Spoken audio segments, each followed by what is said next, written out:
5.5 years for me. So it's been quite the journey, all the way from Melbourne, when we were just a big muddy hole in the ground, living in a shared house, working out of a warehouse, through to what you see today with URBNSURF Sydney. I mean, pretty impressive to not only be the only brand in the world that boasts two surf parks, but do it in 4 years within each other. How do you feel? How do you describe that feeling today? Yeah, it's phenomenal. There's no other way to describe it. I mean, you're creating something that just puts smiles on people's faces, you know, and there's a huge amount of hard work that goes into it. These things are new, the technology's new. It's tough, but to get the output that you can see behind me is just something special. And you've announced today our opening date. Tell us about the booking system and when we're opening and what to expect. Yeah, so the booking system opens today for the May 13th. It's a Monday. Members have been open for 1 day already. Guests from today as well. You can book an array of different types of sessions and lessons right now for a few weeks' time, which is really exciting. How stoked are you to see elite athletes out there today absolutely going for it and everyone just being a part of that? Yeah, that's a big part of our story. Oh, sorry, that was a bit loud. I'll start again for you. That's a big part of our story. That authenticity around surfing is really key. We want to have a lot of respect for the origins of surfing. Having the pros in the water and really enjoying it means we've got something that works for them as well as beginners, you know. So you're covering such a broad array of people, which is amazing. And then it's also so accessible to anyone who's never done it before. Can you tell me about that experience? Yeah, we use the term democratising surfing, right? So if you're surfing at a normal break in Sydney or Melbourne or anywhere in Australia, it can be pretty competitive, can be a little bit intimidating. URBNSURF, the wave pool, it takes all those barriers away so you can just surf without having to worry about those things. Really warm and welcoming in the water. Amazing. Yeah. How would you describe URBNSURF to someone who doesn't surf but would like to come out but is not really sure about what it's all about? I would describe it as access to an experience that they've never tried before, just like any other type of action sport. The beauty of it is here that you're in a controlled environment, you've got lifeguards on duty, we've got safety procedures, we've got all the kit for you, so you can come along with nothing and learn from scratch, as many people have in Melbourne, and become a progressive surfer all the way through to something a bit more serious and an expert barrel. Amazing. You must be pretty proud of the team behind it. I am. Sorry, I'm just walking. Sorry, George. It's just embarrassing. Gosh. I can't see it. Fire the question again. You must be pretty proud of the team. I am. I mean, we've grown from basically 5 people from my early days into 250 people now. We've got a team of hard workers. They are so resilient. They've overcome COVID, dust storms, red rain, you name it. We've encountered everything on these projects and we're still coming out the other side. So I am proud of them.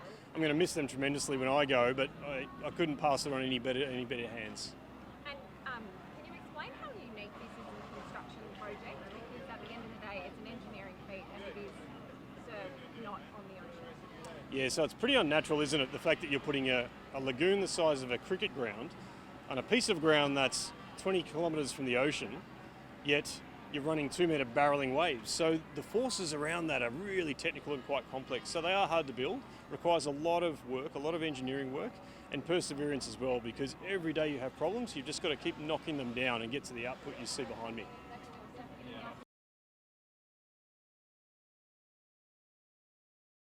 Your full name and your title? Sure, okay? sure.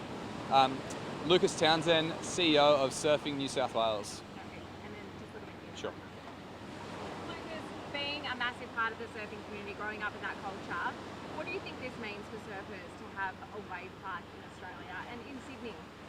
For surfers like me that have grown up surfing their whole life, we've been imagining and dreaming of waves like this forever. We've been drawing them on our textbooks as kids in the back of the classroom, and now to see perfect waves one after the other in a controlled environment where we can drive to on any day of the year is just absolutely game-changing.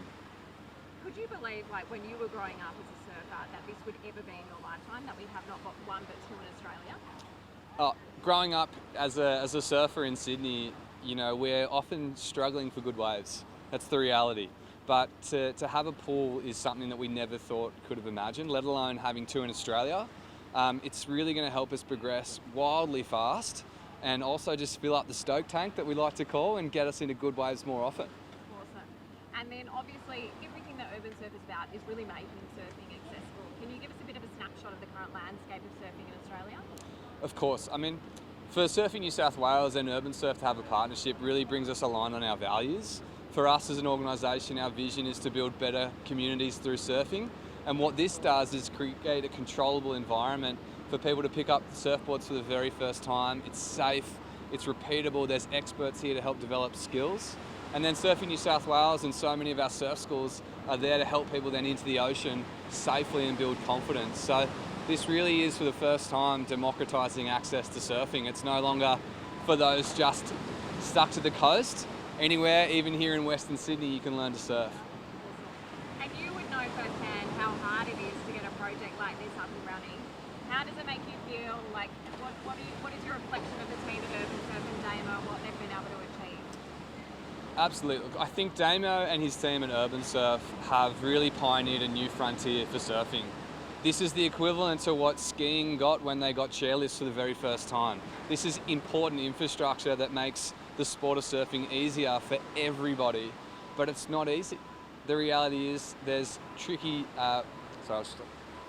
these guys have had to tackle weather conditions, planning approvals, design, the whole lot, and under a macroeconomic climate of costs soaring, it's a miracle that they've been able to deliver this pool, and full credit to Damo and his team. Anything else? Maybe just some high performance stuff, or Yeah, go for it. yeah. Got a question? No, that's all good. A marquee part of our partnership with URBNSURF is for us to create repeatable conditions for our athletes coming through Surfing New South Wales. It's one of those things that as surfers, it's hard to get the perfect wave over and over again to develop the skills. So when they get to competition, they've got the muscle memory, they've got the experience. So that's going to be a real advantage for our athletes heading towards future gold medals. And then the last one, we're really excited to work with URBNSURF as well on our Surfers Rescue 24/7 program. We're trying to equip surfers from across the state as first responders. Over 63% of our surfers have saved lives. UNSW has found that surfers are saving as many lives, if not more, than volunteer lifeguards in unpatrolled regions. So to sharpen their skills in an environment like this creates an army of lifesavers through our surfing communities.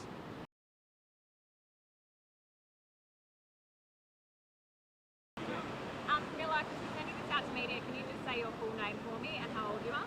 I'm Miller Brown and I'm 16 years old. Yeah. So Miller, I mean, you're third at the moment for junior titles, right? Or ranking number 3, are you? I don't know. Anyways, never mind. Tell me, you're a superstar, you're competing. What's it like surfing in a wave park? It's pretty fun because it's super repetitive, so if you're trying to get like a new turn or a new air, it's super good because you get the same wave like over and over again. Yeah. I mean, is it nice to know that you can bank on the next set being pretty much the same as the one you just rode? Yeah, definitely. So if you like fall on one, you're like, damn, and it's like, doesn't matter, I get another one exactly the same. Yeah, absolutely. Have you surfed at a wave park before? Yeah, I've surfed in the Melbourne URBNSURF and it's super fun, and this one definitely lives up to that one standard. Do you reckon you'll be out here often? For sure. As soon as the wave's bad at home, I'm straight here. And how did you feel when you were out there doing the airwave and the big ones? It's pretty nerve-wracking because it's like, only get like 3 waves on it, so it was pretty stressful, but I was pretty happy to land one. And do you reckon, because of the wave settings and the variety, that this will be an option for beginners or people who want to be like you but who don't know how to surf? Yeah, for sure. There's like, I think there's like 5 different settings, so there's like all the way from beginner all the way to like expert, and it's like slowly, gradually get your way all the way up to the top. Yeah, amazing. Would you ever bring your mates out here and be like, let's have a go? Yeah, for sure. It'd be so fun with all your mates out there, just taking over the lineup and just having a blast. Awesome. That's about it. Thank you. Bye.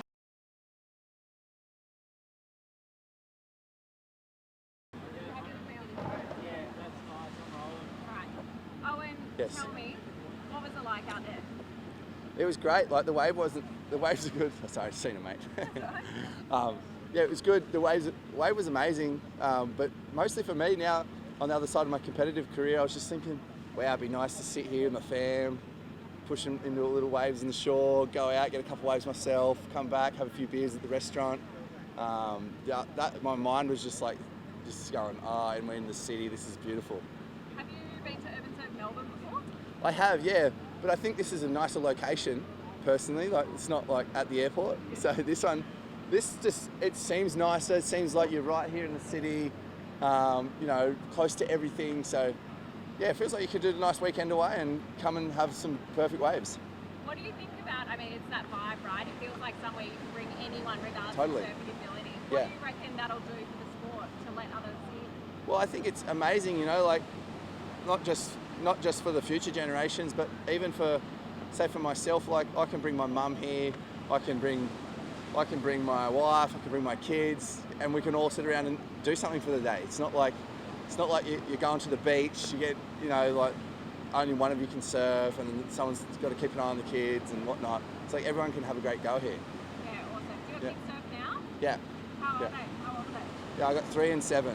So amazing. yeah, they'll be definitely surfing here. We come down to Bondi all the time, so it'll be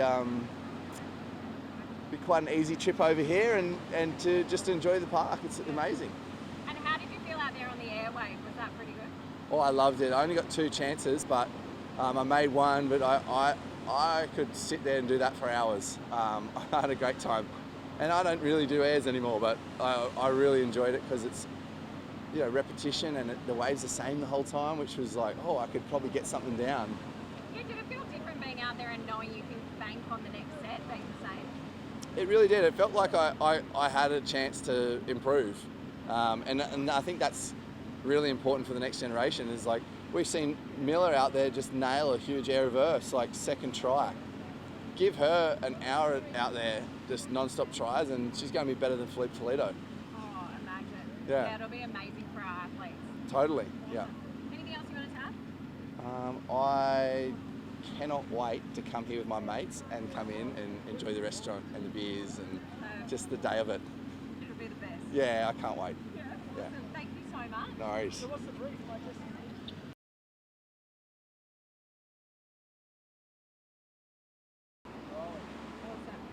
Blake, just for the audio check, can you say your full name?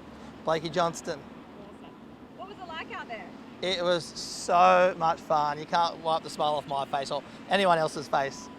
Have you surfed in a wave park before? I have. I've been down to Melbourne. I flew down to Melbourne multiple times to actually get in the wave pool. And what is that difference? How do you describe it between the sea and a wave park? It's just, you know what you're going to get. You know, you can think about, you plan your wave out and work on improving your surfing before you get, you're guaranteed it. And that's the awesome thing about surfing, the unexpected nature of it. But coming here, just knowing you're going to get waves and having a plan for your surf is really awesome. Yeah, and you've known Urban Surf and what they're about for a while. How awesome do you think it is for them to build a brand that's making surfing really accessible for everyone? It's so important. People get to know what surfers have known for a long, long time, that how amazing it is, how we can be out in the water with our 8-year-old kids and a pro surfer at the same time, sharing that common interest of riding waves. It's just amazing. How did you feel when you were out there before? I felt pretty good. The air section was a bit intimidating. It's not my strength, but that's what it's all about. You know, showing vulnerability, learning something new and feeling good about yourself, you know. And what was the vibe out there with the group? The vibe's always epic. If I'm in the water, we're having fun, so it was amazing. Oh, awesome. And, you know, if someone asked you about Urban Surf, how would you describe it? How would you recommend it? I would say it's for absolutely anyone. You know, it's providing that safe environment and that guaranteed, you know, controlled environment where you can feel comfortable knowing that you're out there and you'll get the repetitions to see some progress within your first couple of sessions. Awesome. Is there anything else you wanted to add? Do I need to? Nah, I could say. What's this for? It's a BNR, so we send it out to media who couldn't come today. Oh, okay. That's all good.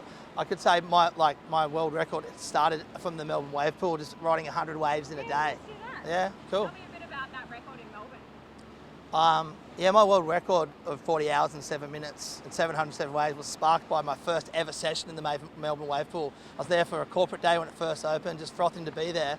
And after the second or third session, I looked around, no one was in the water, and I just asked, can I stay out? I stayed out for 7 hours, rode 100 waves, and just thought, this is the best ever. I Googled what's the world's longest surf, and that just inspired me from having such a good day to go and make a difference and surf as longer than anyone's ever surfed, so it's amazing. Legend. Thank you so much. All good. Now, Blake, what's next year in terms of the world record? Is there anything you want to do here? I think the possibility of riding 1,000 waves in one session here at Urban Surf and bringing the community in could be something that I'm interested in doing. I think it could be my next big challenge. And tell me a bit more about what that might look like in terms of an event. I reckon it'd be amazing to have, you know, the community come in and surf with all different walks of life, encouraging me, helping through the dark moments. We can have live music, breath work, and ice bath, and talk about mental health and positive mental health and make a difference that way.